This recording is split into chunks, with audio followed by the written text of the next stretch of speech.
Hello. Today we're going to do something that I haven't done in a very long while. I am going to play an offline game, semi-online. And what I'm going to look at today is For Against Darkness, which is a solitaire dungeon delving pen and paper game, which has been around for a good while. I want to say at least since 2017, but I could be wrong.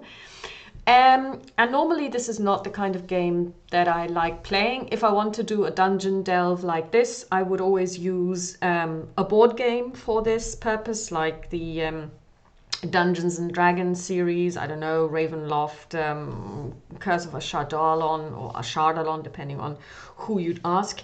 Or even in the old days, Descent, and other games like that.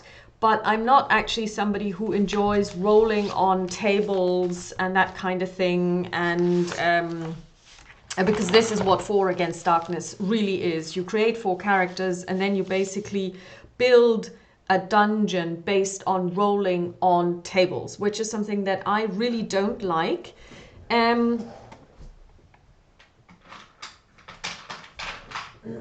Because I just find it less interesting than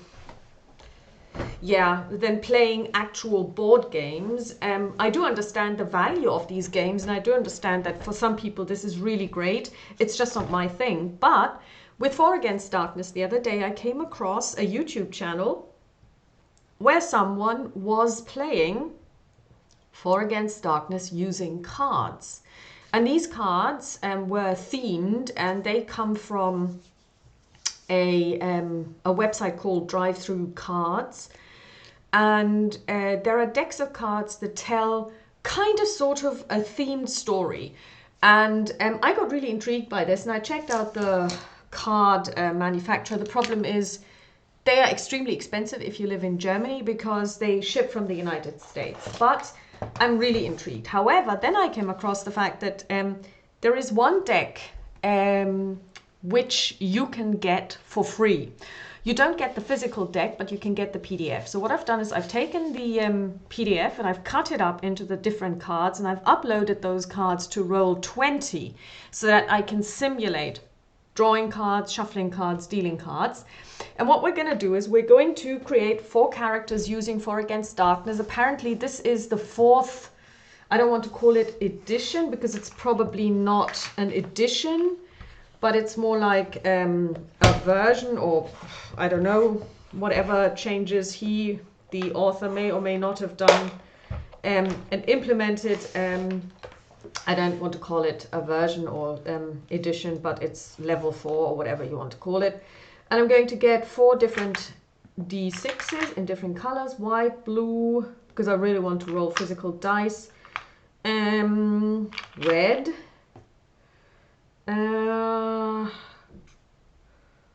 I guess yellow,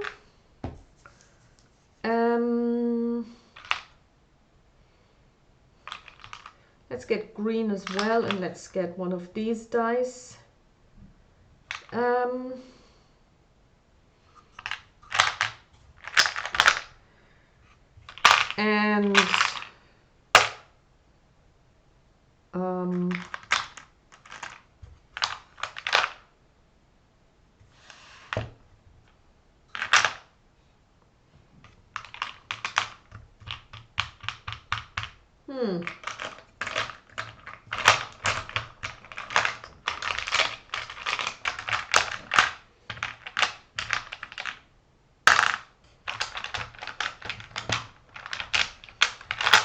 And yeah, I guess purple.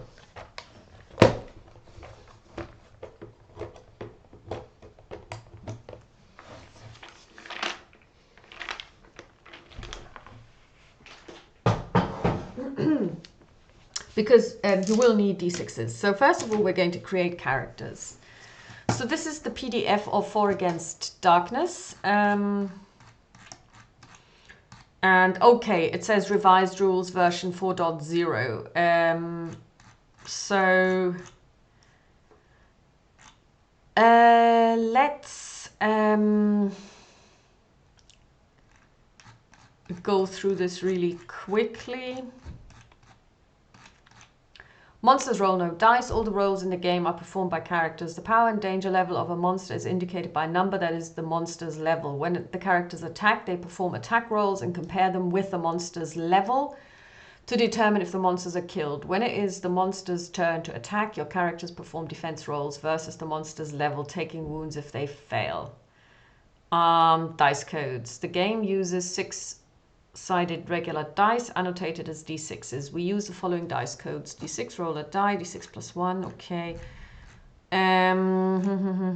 Whenever you roll a 6, performing any character action, immediately roll another d6 and add the result to the total. This is cumulative. If you roll another d6 again, with enough luck, you could roll any number. In combat, this will let you kill multiple minions with a lucky blow. In other situations, it'll let a character save against a threat higher than 6. Okay, we have those. You have a party of 4 adventurers. Each belongs to one of the following classes: warrior, cleric, rogue, wizard, barbarian, dwarf, halfling, or elf. And this is very old school D&D, where actually elf is a class, whereas of course it's a race, like dwarf is a race, because that's different. Creating. At the beginning of the game, your 4 heroes are just starting out at level 1. Let's see. Warrior. Okay. Shield, light armor, heavy armor. Any weapon.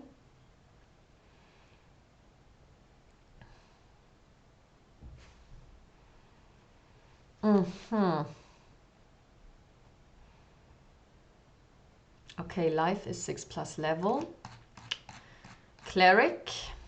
A cleric adds half of his level to their attack roll. A cleric adds their full level when they attack undead creatures.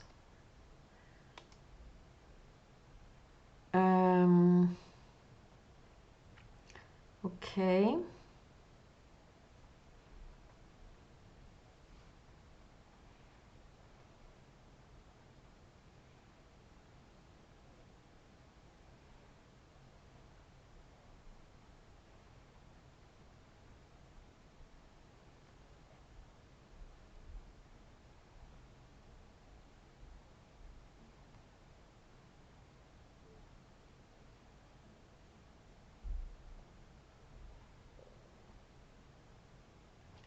Okay, so first of all, we will have a cleric, because I'm partial to clerics. And we will call this cleric Tasha. So, Tasha. So I've actually printed off the play sheet, which is essentially a character sheet. She's a cleric. Her attack roll is, we'll see. She's level 1, which means she has 4+1, 4+ level, which means she has 5 life.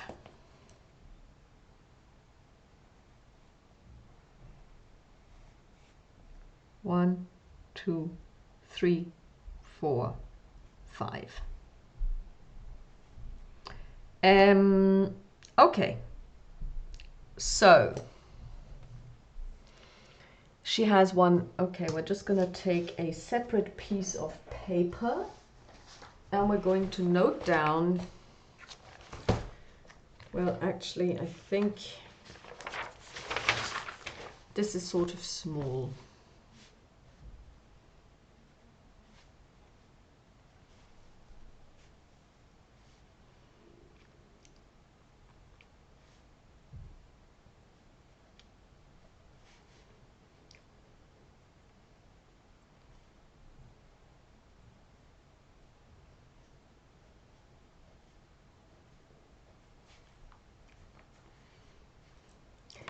Level 1.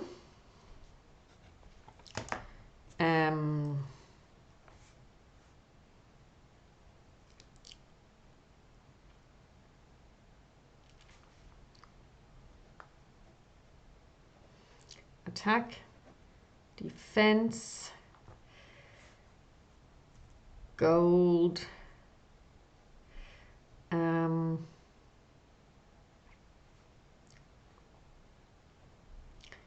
abilities,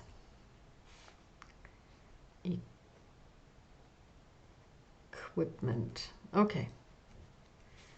So, okay. Then we will have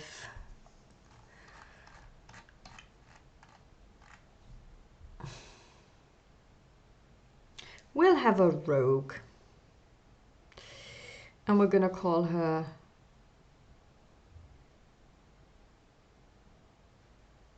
Cecilia. She's a rogue. She's got level 1 as well.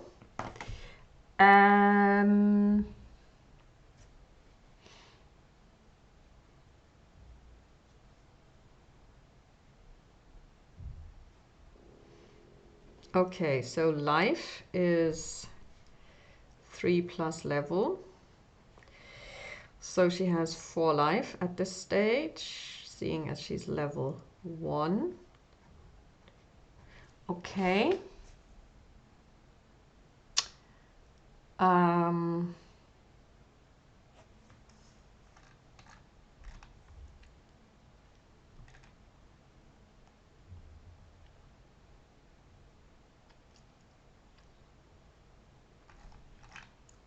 Okay, so the attack is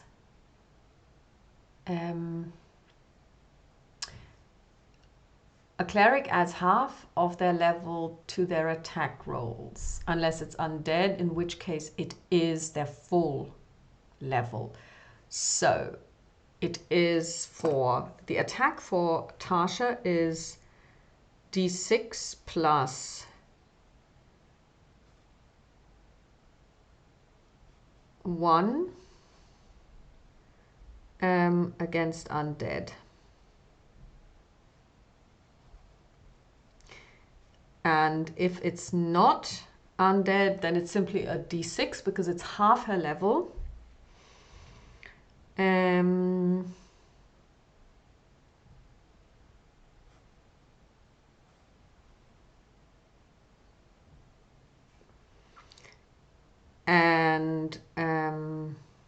yeah. The rogue has an attack of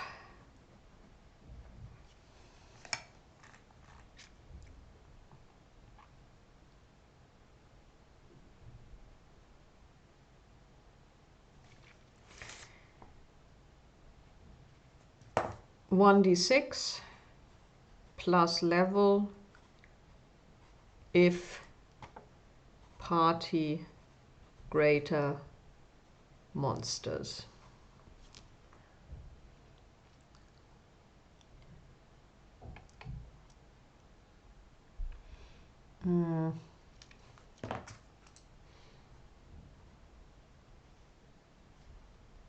I'm not sure about the defense, because here it says defense, but I've got no idea how the defense roll is done. We'll see. Let's see. Gold, clues, abilities, and equipment. The starting equipment is rope, lockpick, and light armor and a light hand weapon.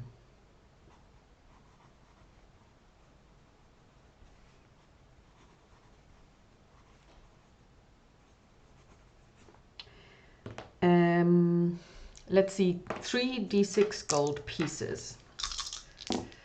She has 8 gold pieces at the start.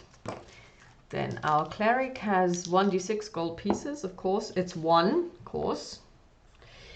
And she has light armor,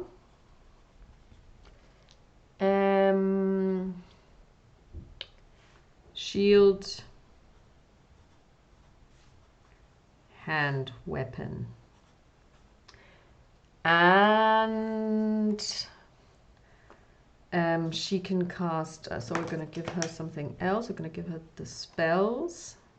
That is blessing, which is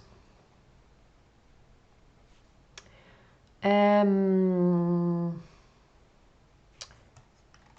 times per adventure. I wonder what the difference is between adventure and game. Maybe game is the session and adventure the whole thing. And healing. 1, 2, 3.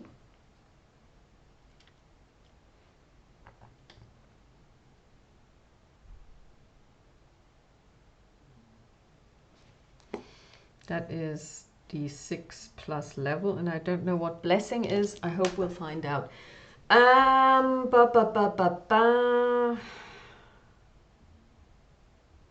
Okay, when the clerics cast spells from scrolls,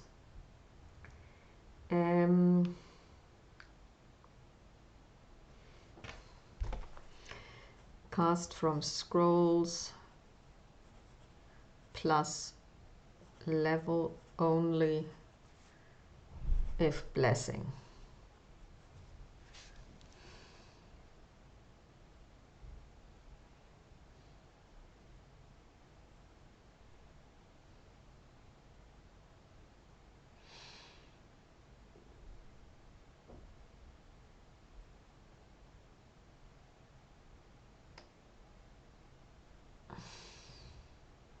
Okay. So then we have a rogue, we have a cleric. Do we want a wizard? No, I don't. Do we want a barbarian trait? So barbarian adds his level to his attack rolls. A barbarian may not use magic items, scrolls, or potions. He may grudgingly accept the healing, that's very old school, from a cleric, since that's technically not magic but divine favor, but may use holy water. Once per game, a barbarian may perform a rage attack. During a rage attack, roll the attack die 3 times and choose the best results. If that rage attack hits a boss monster, it inflicts 2 wounds. Barbarians cannot read and therefore cannot use scrolls or gain any benefit from a book or other written material.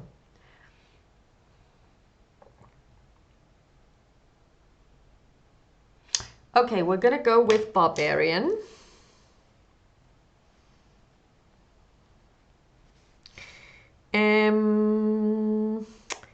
And her name is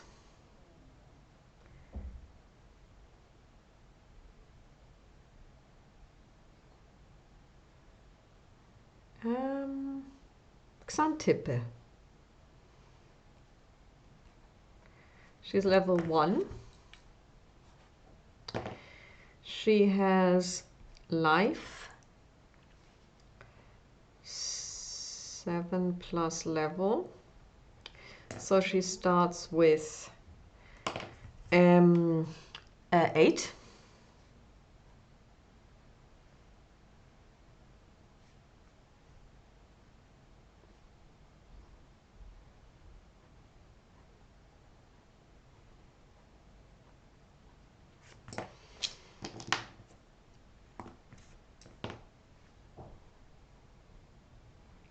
Attack, defense, ability is rage.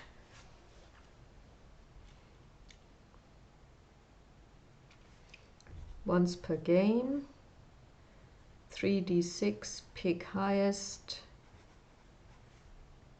2 wounds against boss. Then let's see, 6 gold pieces, very well done.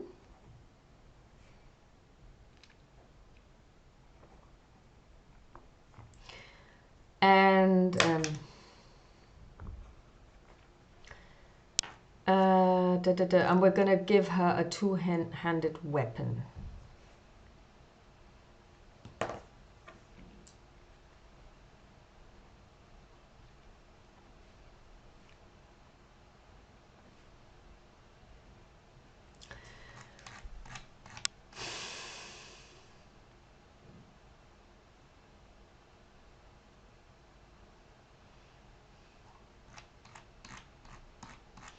Nope, I don't like dwarves and halflings.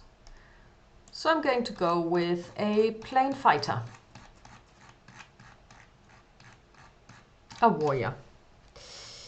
And her name is Chanterelle.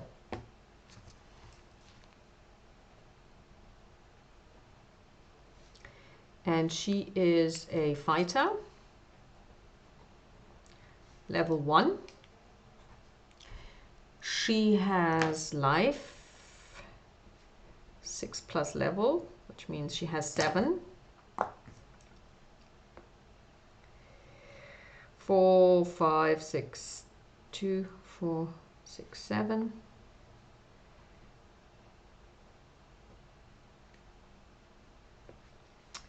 Attack, defense, 2d6 gold pieces. She has 8.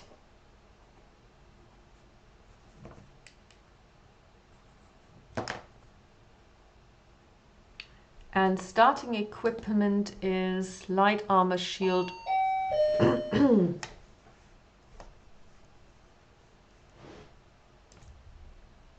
Okay, so I've basically finished creating the party, and I've given the following information, or the following equipment to people. So basically, Tasha keeps her light armor and her shield, so she has d6 + 2 as her defense roll. She has a mace, which is a crushing one-handed weapon. The rogue has light armor, which gives her 1d6 + 1 for defense. Attack is 1d6 plus level if the party outnumbers the monsters. If not, it's simply 1d6, and she has a dagger, which is slashing. The barbarian has a light armor, which gives her +1 defense, and she's got a two-handed weapon, which is a crushing maul +1. So she does 1d6 + 2 attack. And Chanterelle, the fighter, does 1d6 plus her level, because she simply has a normal sword, which is slashing, and she has her light armor and her shield, which give her +2 to defense, 1d6 + 2. We are not going to buy anything, but I've just looked through the rules and I've asserted and decided that as a cleric, Tasha automatically has the healing and the blessing spell. So she doesn't need to, she has those ready, and she could cast those at any time within the relevant game. So what we're now going to do is we're not even going to spend much more time on this. We are going to start playing. So I'm going to move this over. We're going to call up roll 20. So basically how this works is you can see down here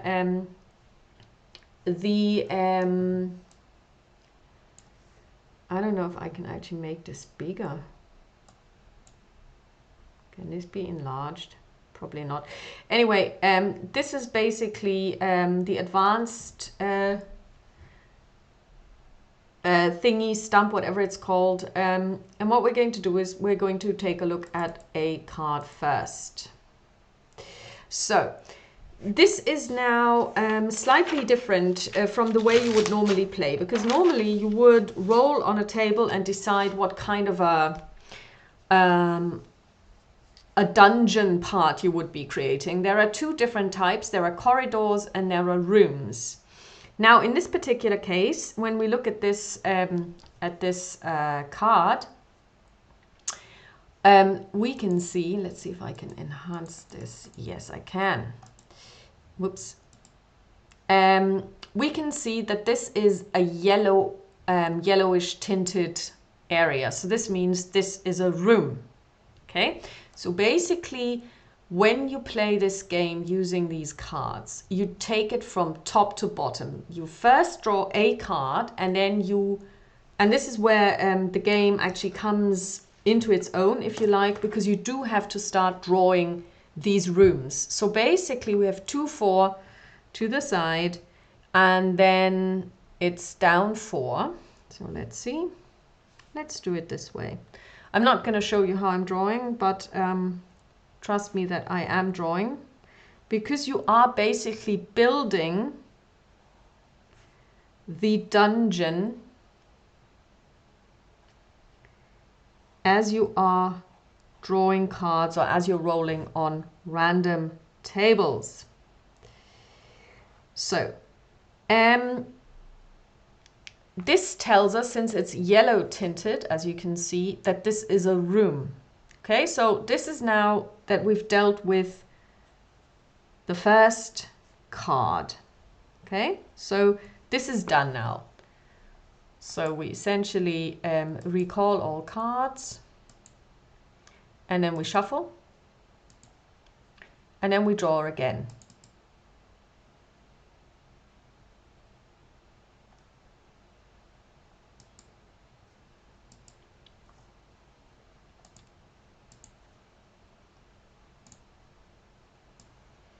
Now we have this card, and now we check. Since we are in a room, which we determined earlier, we see what happens in this room. This room is going to give us some combat.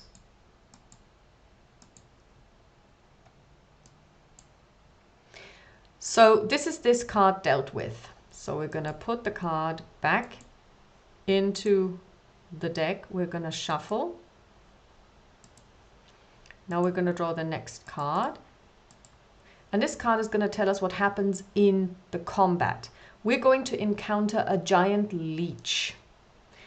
Okay, so now we're going to start making notes. We're going to encounter a weird monster called a giant leech.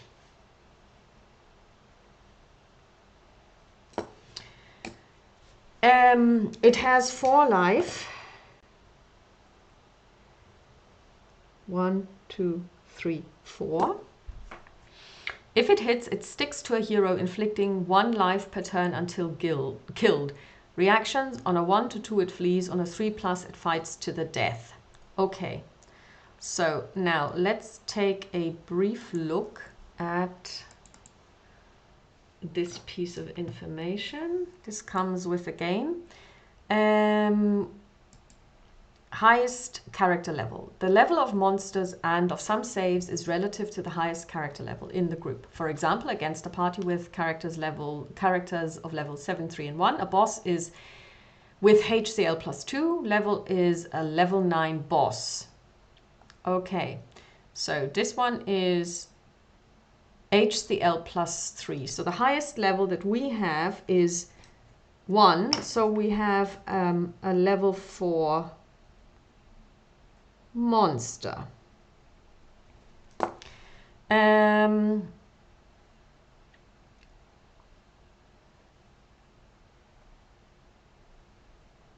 Okay, so now let's see what this means for us.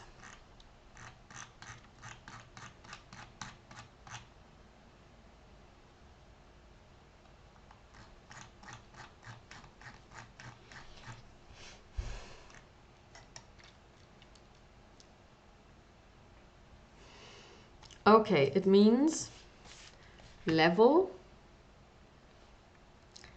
equals to wound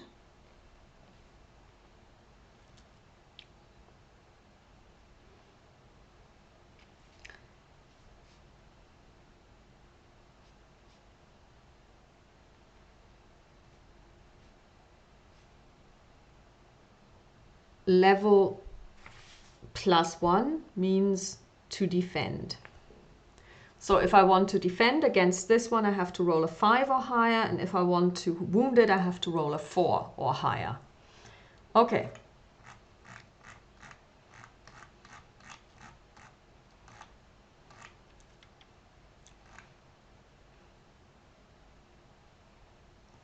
Okay, so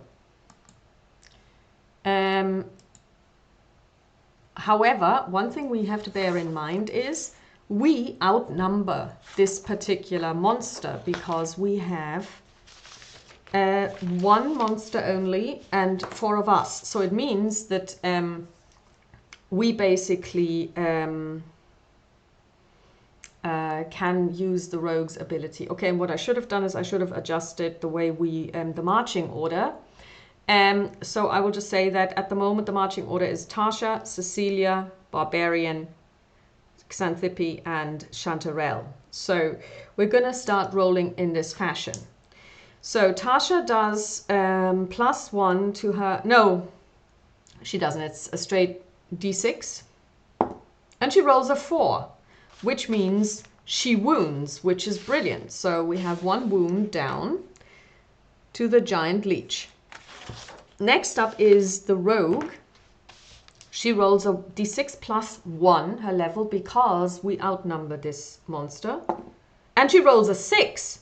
That's brilliant, because I believe that we have exploding 6s in this game.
Whenever you roll a 6, performing any character action, immediately roll another D6.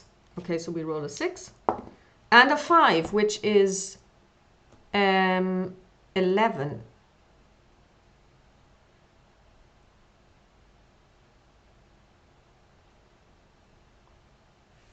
Okay, so that's good. So we have an 11 total. Let's see.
Okay, so basically it's 1d6 -1 because it's a light weapon, plus her level, so it's a straight up d6. This one explodes, so it's 6 + 5.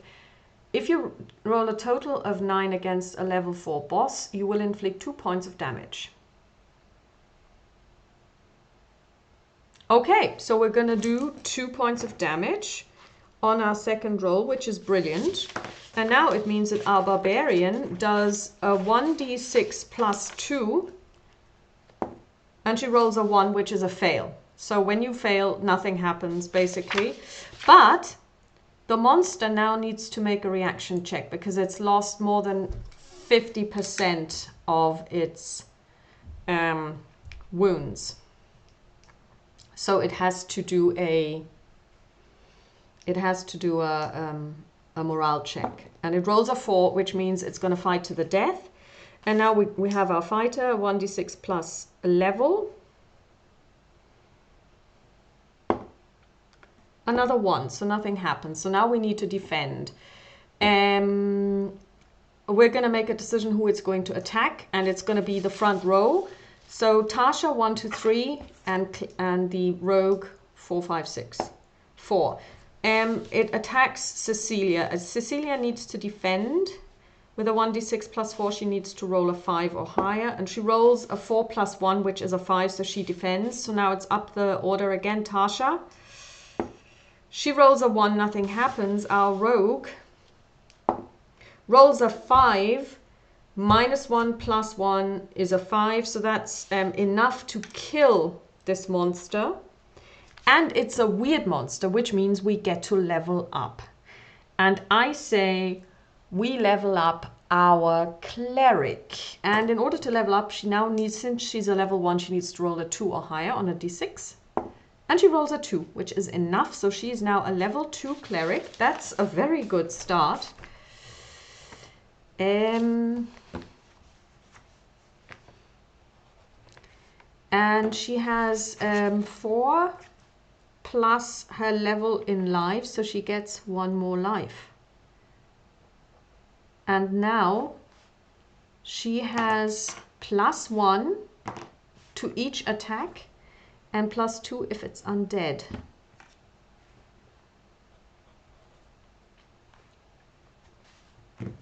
Which is super. Okay, but now let's see if we actually get something for this. If we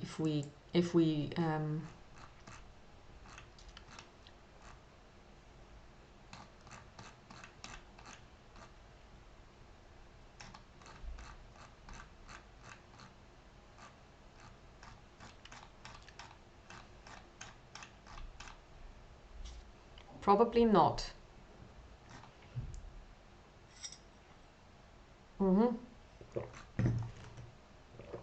Which reminds me,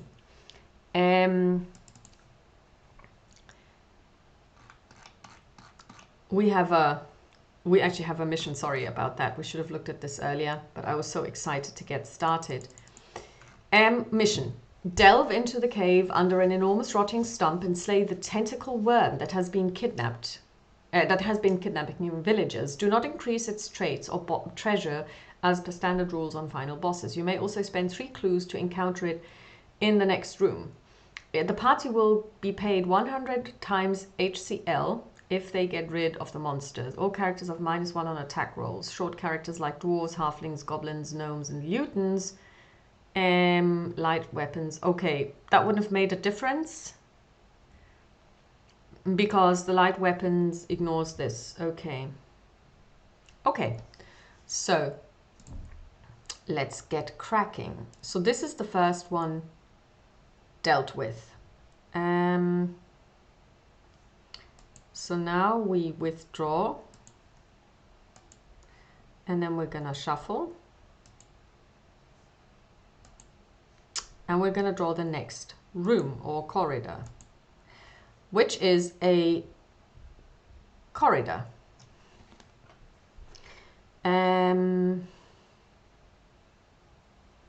We're gonna add it up here, 2, 4, 5, 2, 4, 5, and it goes 2, 4 across.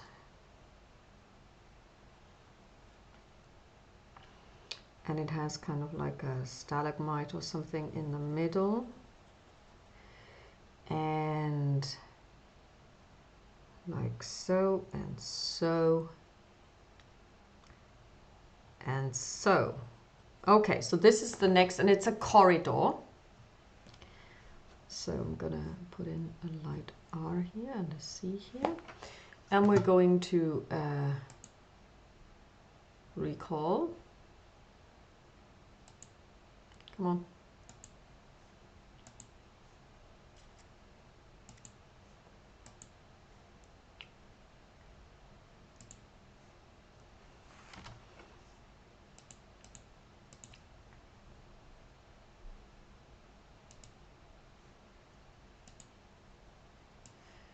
So, and we have a, whoops.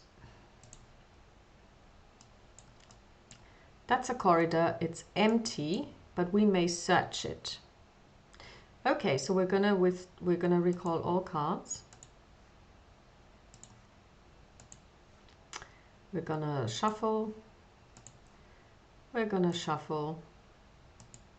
We're gonna take the top card. And now we get to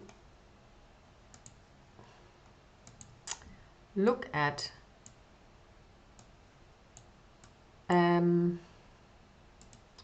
what happens when we search. We find treasure.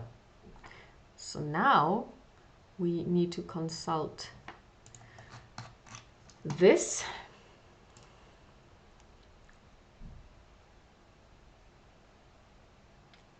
treasure table. Gonna roll. We roll a 6, which actually means it explodes. On a 6 plus, we look at the magic treasure. And we roll a 2, which is a ring of teleportation, allows users to automatically pass a defense roll by moving that character out of the room. That character may not take part in the current combat, but rejoins the party as soon as the combat is over. After one use, the ring loses its powers and becomes a simple golden ring worth 1d6 plus 1 gold pieces.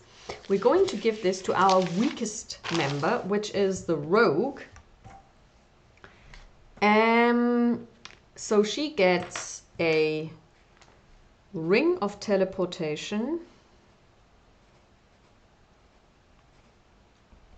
1 charge, and it's worth 7 gold pieces. I just rolled a 6, so if we sell it after she's used it once, we will get 7 gold pieces. Okay, that's not too shabby.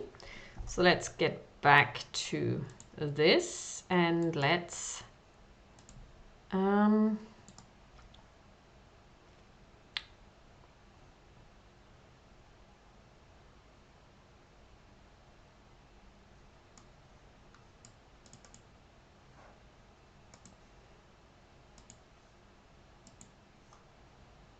shuffle. I really don't like the shuffling mechanic. It's annoying. And then let's see what we have. We have another room. And we're going to have to turn it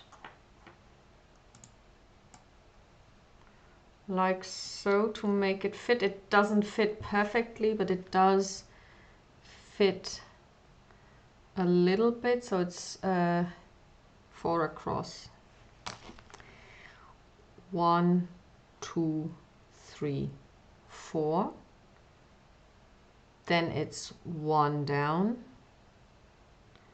and then there's an opening here.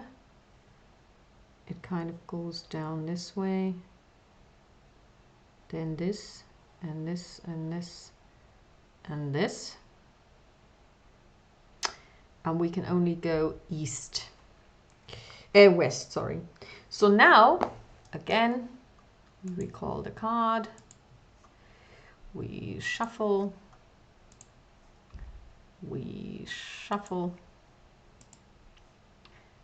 and then it's a room, so it means we get combat.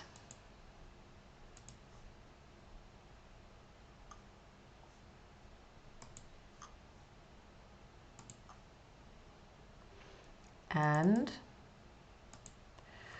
we get in the combat area a giant leech. No, that's ridiculous. I mean, let's just, is this actually shuffling? Shuffle. Shuffle.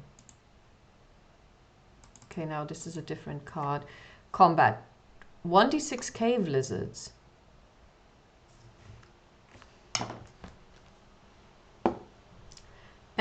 Three cave lizards.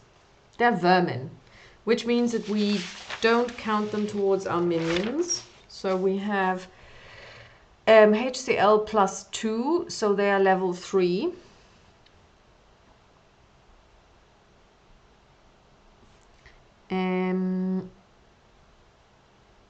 Level 3. So let me just check. And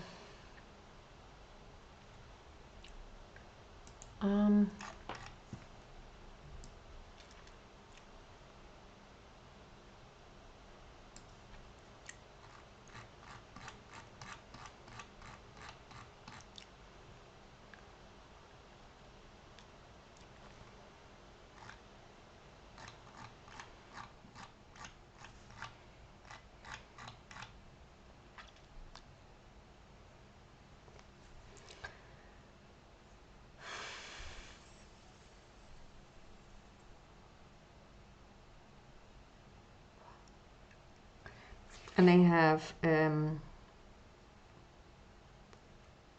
And we have 3 of them. 1, 2, 3.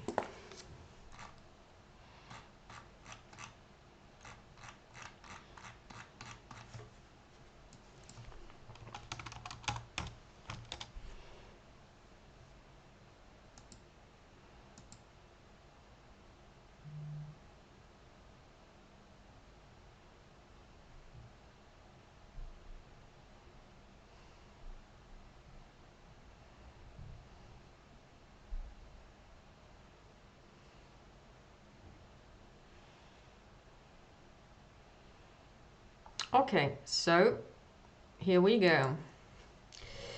It says always surprises. I believe that this means they surprise us, so they get to go first. And our rogue, we are still outnumbering them, so that's good. So now we need to do a... we've now, in the meantime, changed the way we are walking. So our barbarian is in the lead. So she walks into the room and she gets attacked 3 times. The first defense roll is a 6 + 1, which is fine because she needs to roll a 4 or higher. Second one is a 1, so she takes 1 hit. And then she defends against the second one on a 6 again, so she's fine. So she takes 1 hit. So now she gets to go first. And she rolls a d6 + 2 to attack, and it's a 1, so she misses. Next up is our fighter, 1d6 + 1. 1, again, nothing. Then it's Tasha. 5 + 2 - 1, because it's low-hanging ceilings, it's a 6. So she, let me see.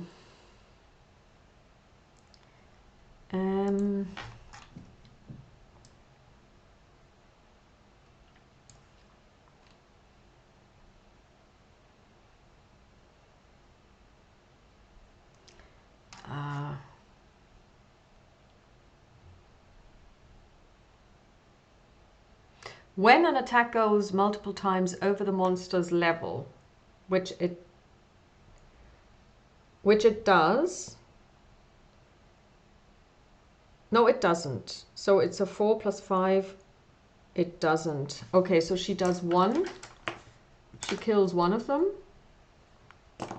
Then comes Cecilia, to whom this -1 doesn't apply, but since it's 4 against 2 now, she gets a d6 plus level.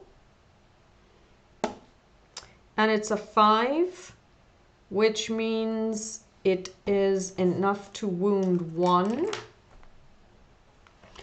But now I believe they have to make a check. Reactions. 1, 2, 3, they will fight. They will flee. 2, they flee. Okay, so we've done this. We're done. Nothing happens. We don't get XP, but we also don't get to do anything else. So recall.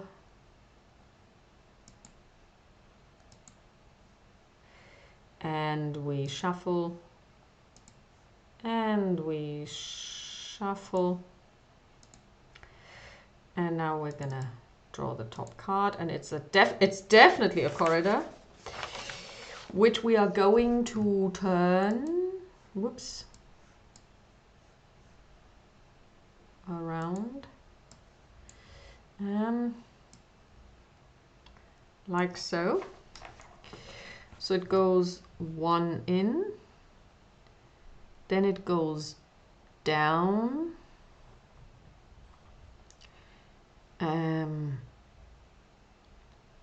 1, 2, 3. Then like so, and then it turns left. 1, 2, 3. Like so. Okay, that's that.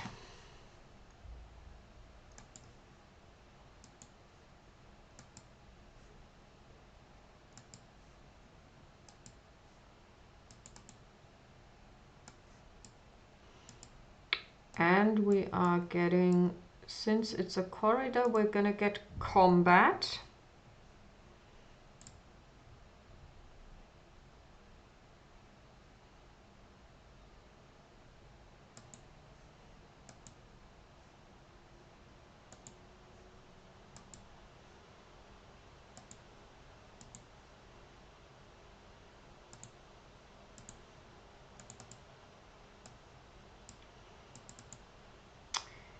And this is 1d6 giant mole crickets.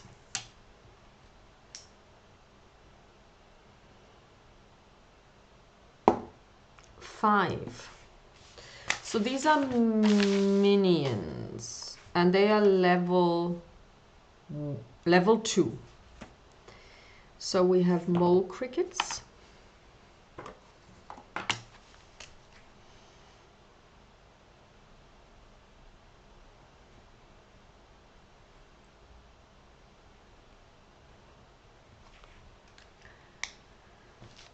So, and we have 5 of them.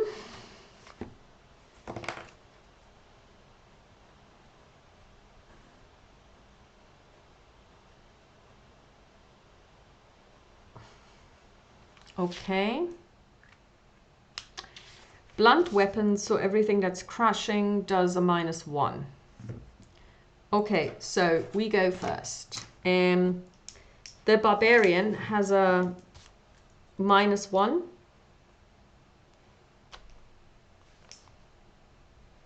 So rolls at a d6 and needs to get a 2 and gets a 1. Nothing happens. Next up is Tasha at a d6, 4, which is 2 dead because it's a level 2. Cecilia is now outnumbering them. On a 4,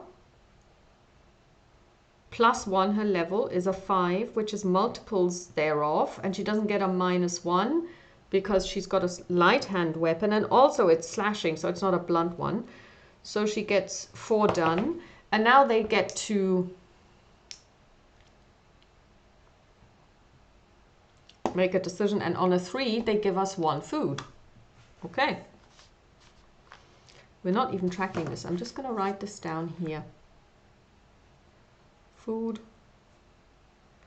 And here we have 1. And they're done. So ran away. And we have to check, we have to count our minions actually. Because for leveling up, it's also about minions.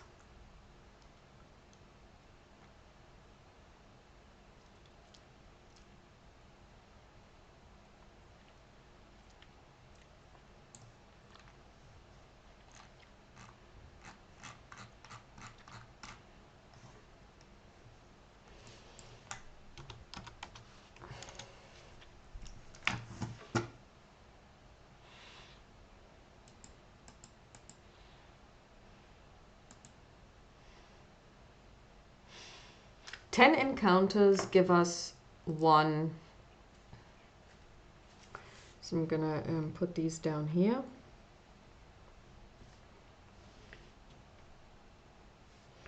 One, 2, 3, 4, 5, 6, 7, 8, 9. 1, 2, 3, 4, 5, 6, 7, 8, 9, 10. So we finished our first minion. If we get 10, then we get to level 1 person up, or we can try.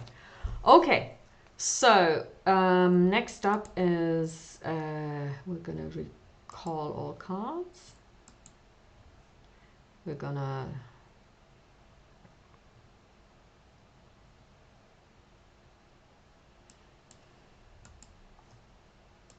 I really don't understand why they did it like this. This is like most terrible.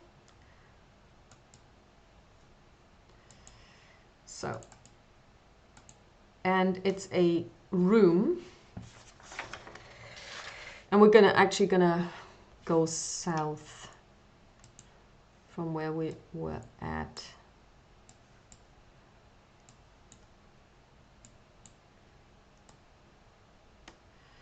So it's like this, out 1, down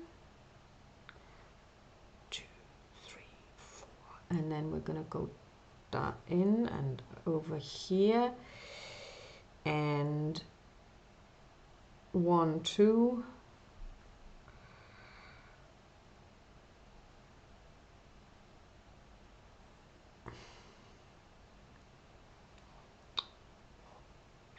so this is now a room.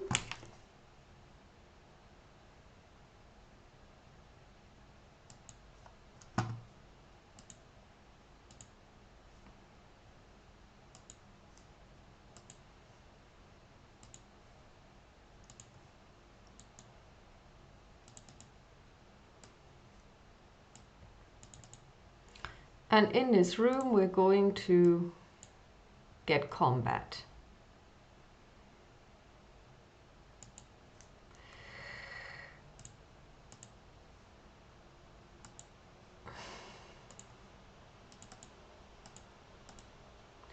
And the combat is D6 plus 3 deep gremlins. Oh, wow.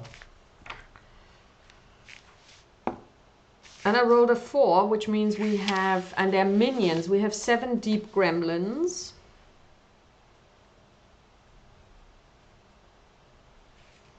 Seven of them.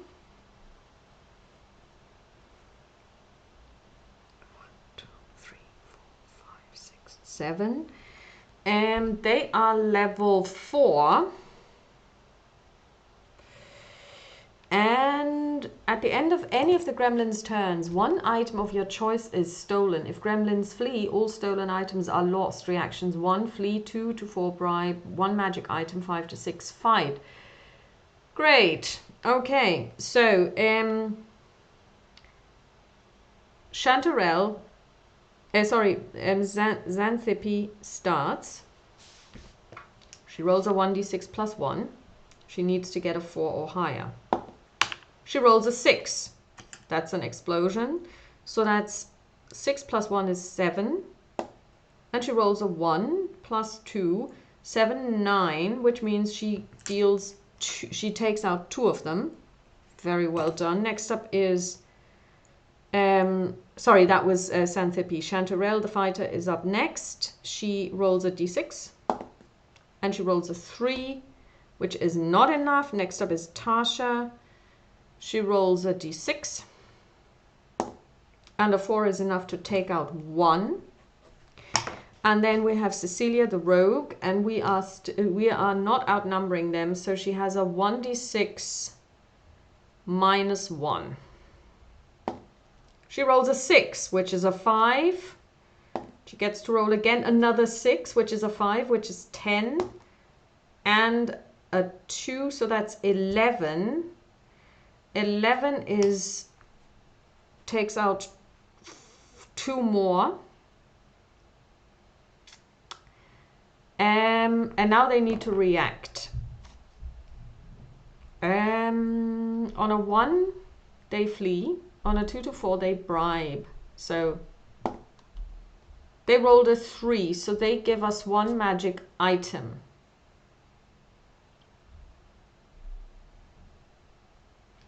And then they steal 1 from us. That's weird.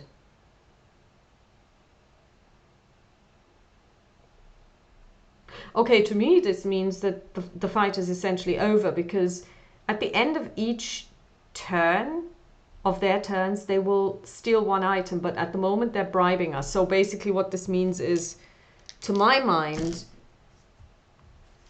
the fight is over. Magic item. I rolled a 6.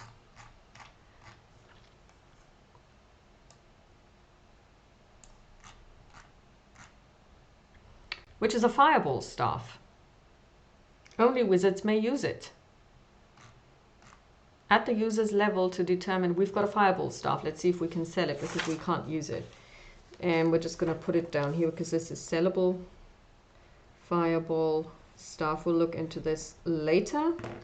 And they're done. So we've killed another, or we've won another minion fight. Because essentially, if they are now at the level where they want to bribe us, this means that, you know, we've won. Okay. So next up is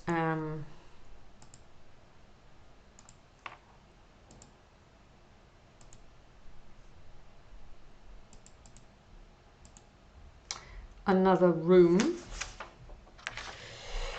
Oh God. Which we are going to put down here. And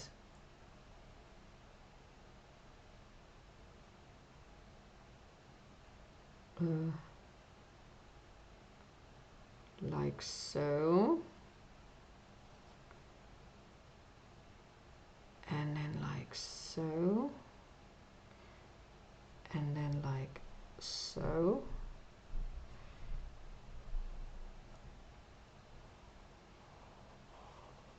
Okay, this does not look like this, but actually I've never seen this matter.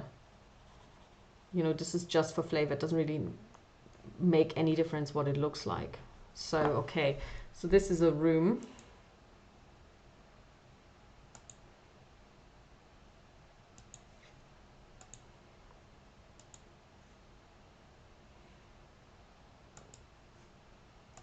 And in this room, it's special. Okay.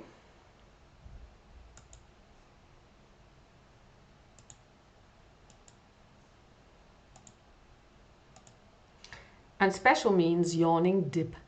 Something moves in the depths. If you need to roll for wandering monsters in this room, there's a 100 chance they come. I'm just going to say 100% wandering monster.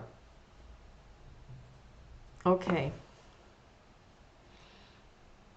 I just wonder how we get clues.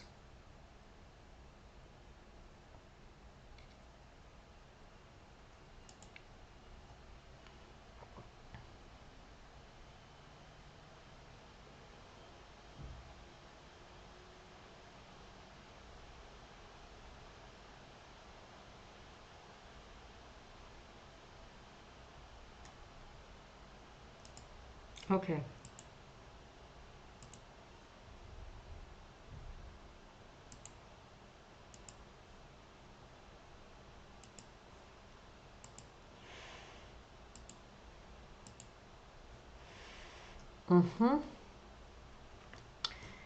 Now this is going to go this way, and this way, and this way, and this way, and this way, and this way, and this way, and this way, and this way, and this way, and this way. Okay. This is another room.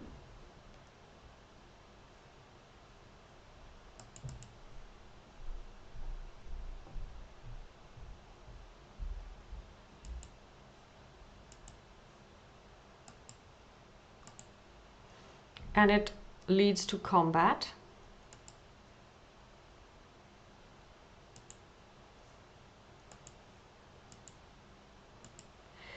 Oh, we've never seen this before. And this combat is 1d6 plus 2 moldy skeletons and their minions.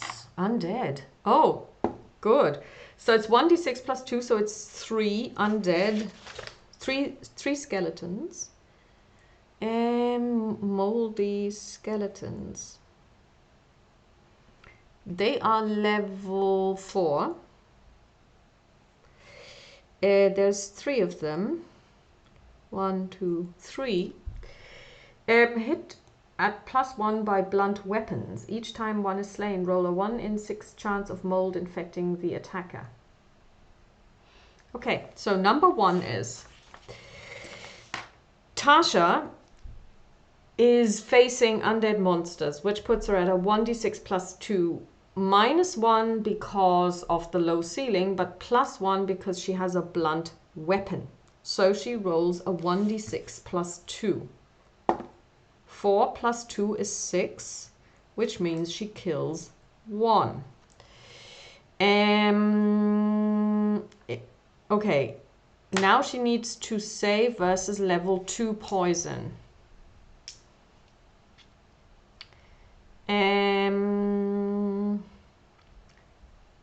So she has to roll a 3 or higher. She rolls a 4, so she's fine. Next up is Cecilia. She rolls a 1d6.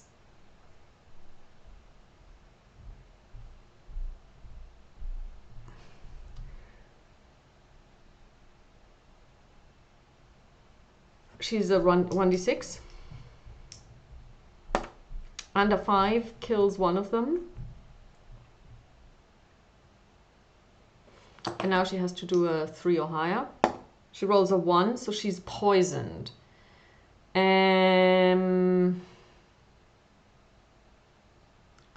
Okay.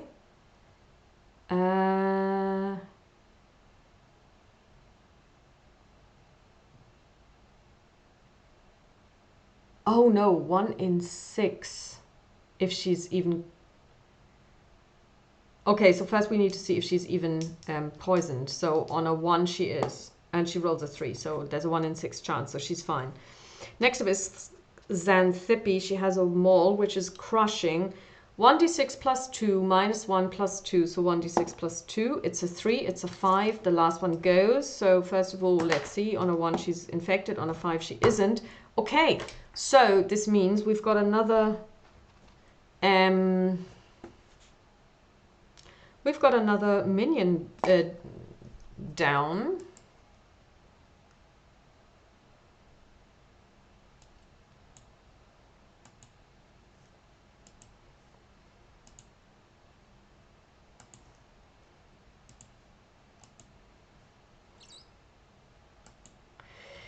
And let's see, how do we get clues?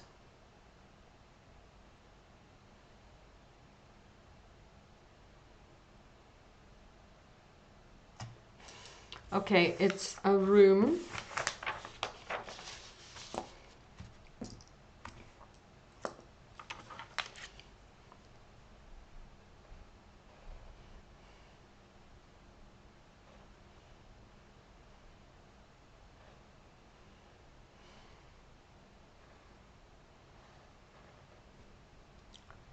And it looks like this.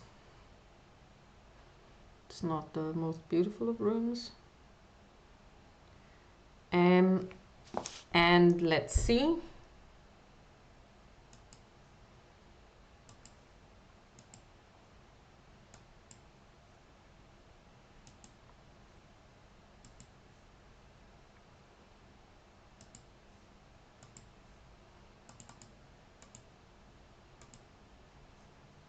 And it's special. Okay.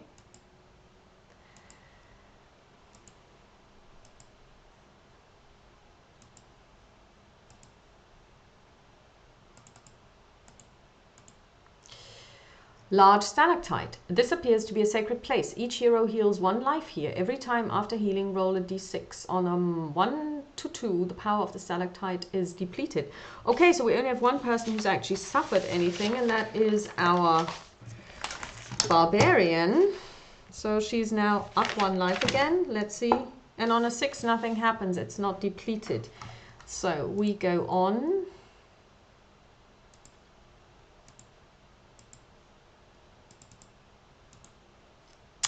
And it is another room, which looks like this. Bam, bam. Like so. Like 1, 2. Like so. Like so.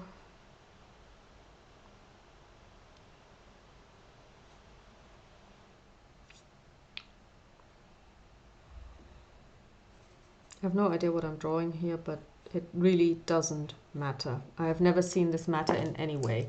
Okay, so shuffle. It's a room combat.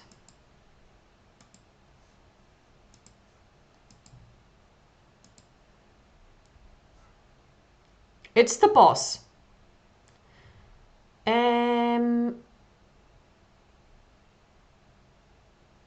Okay. Let's see. The boss should be here somewhere.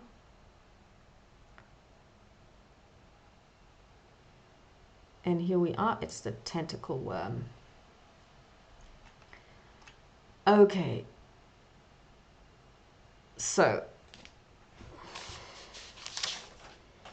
boss monster, tentacle worm.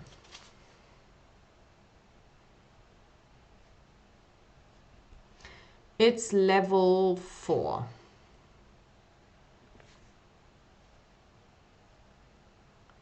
It has 3 life. 1, 2, 3.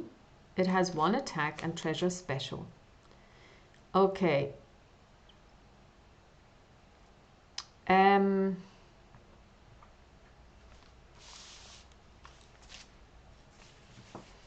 It fights to the death. So I would say that we make this a chance. 1, 2, 3, the tentacle worm gets first. 4, 5, 6, we get to go first. 1, it does. It has 1 attack. We are now nicely grouped, and we're now going to see who's going to get attacked first. Roll again. On a 1, it's Tasha, so it's trying to attack Tasha. And Tasha must save, and that's a 5+. Defense is +2. So she rolls a 4, which means she is hit. Loses 1 life. Save versus level 4. She rolls a 5. She's fine. She's not poisoned. That's good. But now she gets to retaliate immediately. 1d6 + 1 - 1 is a 1d6 straight up. And she rolls a 2, which does nothing. Next up is Cecilia the rogue.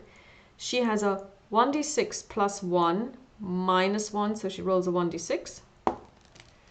And she rolls a, that was cocked, she rolls a 5, which does 1 point of damage. Next up is the barbarian. She rolls a 1d6 + 2 - 1 is a 1d6 + 1. She rolls a 1, nothing happens. The fighter, 1d6 + nothing. She rolls a 6, which explodes to a 1, 7, so she does 1 point of damage. Next up is the worm. Let's see who the worm attacks. And it rolls a 1, so it's Tasha again. And she defends with a 7, which is good enough. Nothing happens, but she gets to retaliate. And she rolls a 6, which is a 6 + 1 - 1 is a 6 straight up, plus a 5, which is an 11, which kills the tentacle worm, which means we get a fire dagger of luck. And I think this is actually from here. It's a fire dagger of luck. Light-edged weapon. Inflicts 1 additional fire damage, and the wearer may re-roll any die. Okay, we're going to keep this, and we're going to give it to, our rogue. She has a fire dagger of luck, and it is +1 fire damage.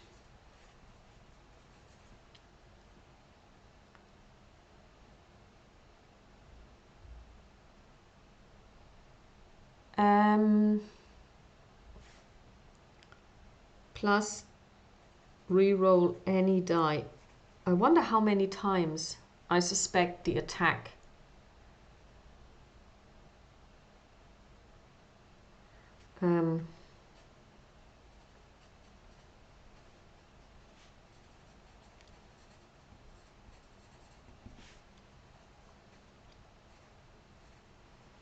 Okay, so now we have done this, but I think we still need to leave.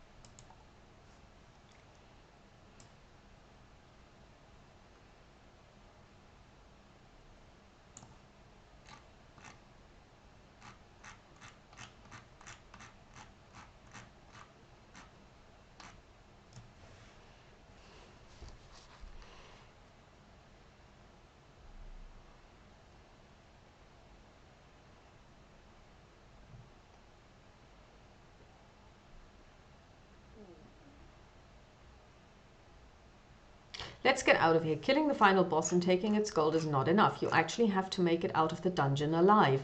The characters will be exhausted, wounded, and hopefully slowed by the caskets of gold they are carrying, so the monsters will try to sneak on them. Roll a d6 for every room or corridor that you have come across, that you have to cross to get out of the dungeon. Okay. Let's see. That is 1, 2, 3, 4, 5, 6, 7, 8. So we have 8, and out of these we already know one definitely has, no, we don't need to go through there because we're actually going to go this way. So it's 1, 2, 3, 4, 5, 6, 7, 8. Exactly, we've got 8 rooms. And we're going to roll 86s. 2, 4, and we rolled 2 ones already, and then we roll another 2 times 1, and then we roll another 4, and we don't roll a 1 there, so we get 2 wandering monsters.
Okay, so let's see. We have 2 wandering monsters.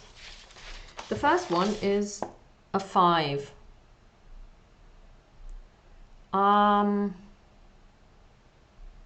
It's a weird monster.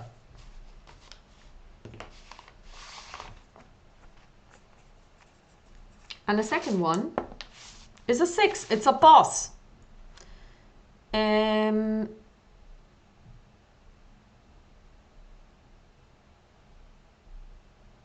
Okay, so, and 1 boss. That's fine. So it means first we're going to go to the weird monster table. It's a 4.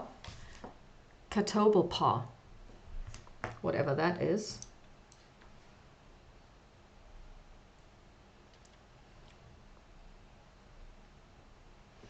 It's level 4. 4 life. 1, 2, 3, 4.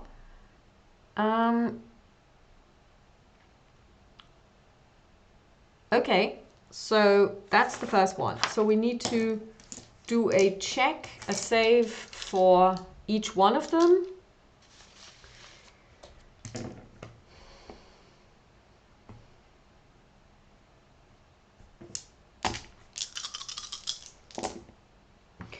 Okay, so Tasha rolls a 6. She's fine.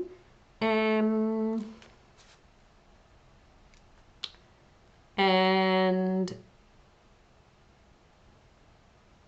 so is Xanthippe. The other two are not fine.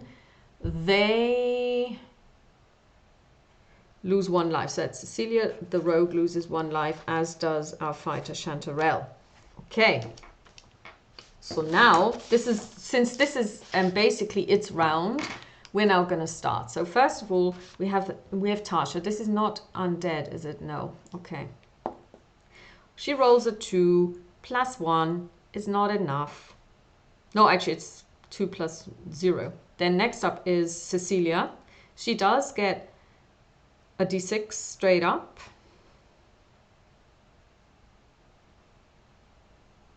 No. She gets a 6 plus 1.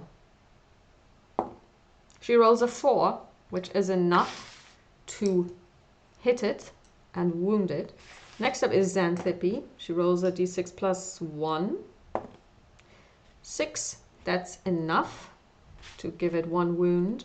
Next up is Chanterelle. And she rolls a 1. Okay, now it's the Quatre Bleu Pas. And then, let's see, it's going to attack Cecilia. And Cecilia must defend 1d6 plus 1. And on a 4, she does not, so she takes another wound. And then it is Tasha.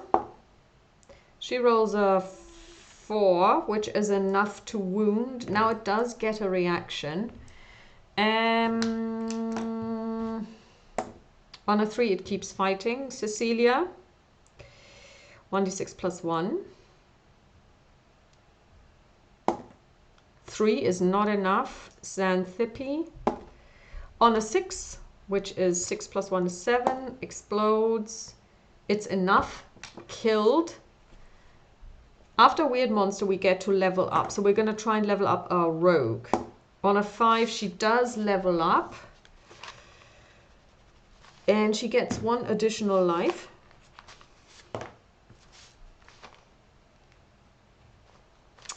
And we're now going to use a healing spell. And we roll a 4, so she is fully healed.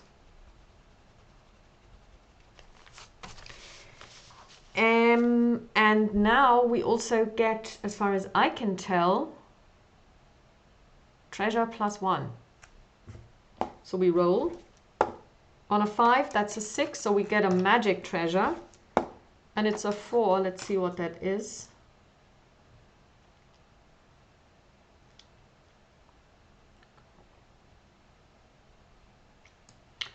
Magic weapon gives plus 1 to its user's attack rolls. This is a permanent magic item. Roll d6 to determine its type. Okay. It's a 4. It's a slashing hand weapon, which means our fighter gets a slashing hand weapon. So she now has a sword plus and a sword plus 1, which is going to equip immediately. So she's now at a plus 1. Actually, at a plus 2. Because she always adds her level. Plus 2. Okay, cool. Now we need to find out what weird monster we're going to encounter. So, let's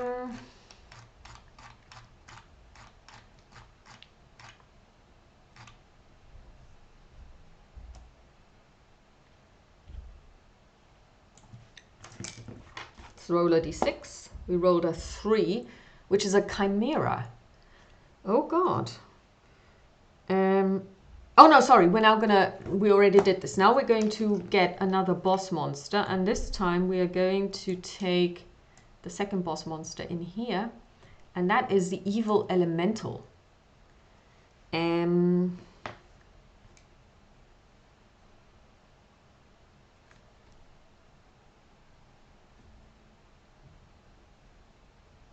which is level 2.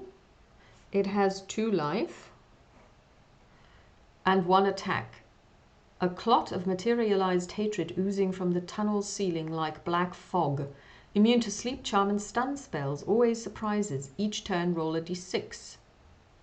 If elemental hits a hero, that hero moves to position 4 of the marching order. Outbreak of hate. A hero must defend against an attacker or a party member of your choice. Lose 1 clue or 2 life. Blow of disgust. A random hero must defend against an attacker or lose 1 life and drop items that are in their hands. Okay. So marching order is Tasha's is Xanthippe, Tasha, Cecilia, and Chantarelle.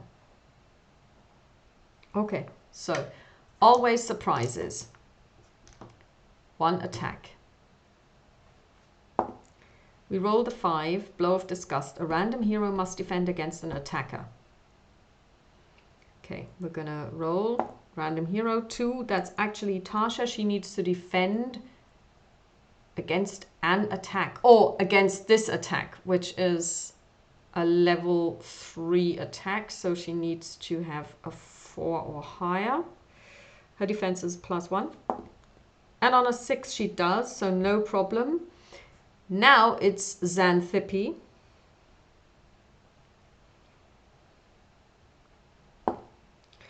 And she rolls a 5 + 1 is a 6, so that's enough to inflict 1 point of damage. No, it's actually multiples. That was evil. That was easy. Yep, that's brilliant. So we're done. And as the treasure, we get the lizard helmet of life. Wearer adds +1 to save versus poison, but on a roll of 1 its power is depleted. Usable by heroes who can wear light or heavy armor. If worn, it may remove petrification or paralysis 4 times, losing all powers afterwards. Okay, we're gonna note this down. And we're going to give this to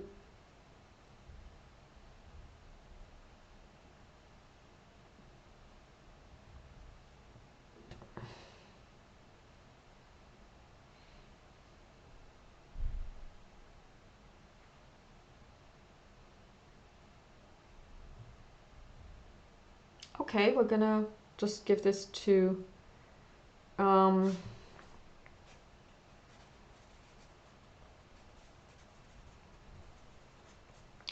and she has a special helmet, so we're going to give this to our rogue helmet of life.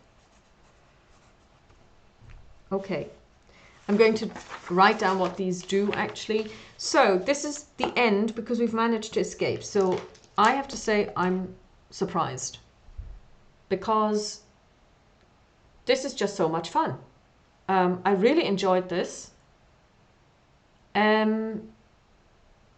And I have to say, yes, now I'm convinced I need to get the decks of cards. I don't actually care about the fact, I mean, I've just checked, I will not have to pay any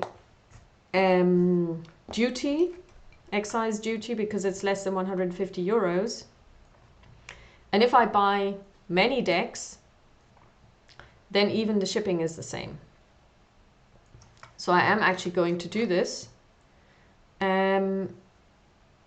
Including this one, because I like the idea of actually also mixing them up. You could also just mix and match and, you know, build your own deck. So basically, this was an introduction to 4 Against Darkness using the version 4 rules, and we played Advanced Stump of Elemental Evil for any level, 4 Against Dungeon deck, which you can get for free on Drive-Thru RPG. I mean, when you get this, you get this PDF, and you could print it off in theory and just make your own cards. I don't have a color printer, so that's off the menu, but I guess you could just also always just get the PDFs and try and find somebody who can print them for you as cards. I checked this out here in Germany. It's way too expensive. It doesn't make any sense. Or you just, I don't know, print them on whatever you want to do. I mean, you can also get the PDFs if you want to make your own cards. But essentially, I really like this, and I really like the idea of having cards, because you can also get dungeon cards, which you could use to build your dungeon as you go through, you know, like just draw them and just basically assemble a dungeon as you go. I might not do that actually, because you need a lot of space, and if I wanted to do this I could play Wrath of Ashardalon or whatever, but you could also use the 4 Against Darkness with any dungeon tile set that you have and just basically go through it this way, which would also be quite interesting, I believe. So I have to say, I like 4 Against Darkness, and I think this is a kind of game that you can take with you on kind of like a pocket trip. I mean, we are going to Japan later this year, and bringing a couple of these decks and a couple of dice might make this, because, you know, you only need the PDF really. You don't need to get the whole rule book with you. So maybe this is something that we're going to take with us. Who knows? But thank you very much for watching. This is 4 Against Darkness. And I'll just see if I can get the credits in here. A solitaire dungeon delving pen and paper game, version 4, written by Andreas Filigio. Filigio, that's spelled wrongly, isn't it? It's Filigio, isn't it? And yeah, I just hope that you enjoyed this, and talk to you soon. Bye bye.